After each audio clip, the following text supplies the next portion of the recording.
পিতা আনন্দে মাতিয়া সাগরে ফেলিয়া, সেই তো চইলা গেল ফিরে এলো না।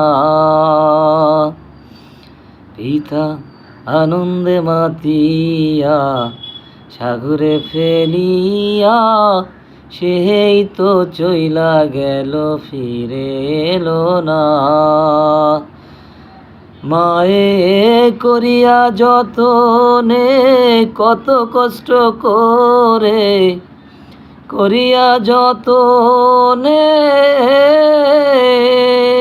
মায়ে করিয়া যতনে কত কষ্ট করে, 10 মাস 10 দিন পরে পেল যে বেদনা। এমন দরদি ভবে কেউ হবে না আমার মাগো। এমন দরদি ভবে কেউ হবে না আমার মাগো।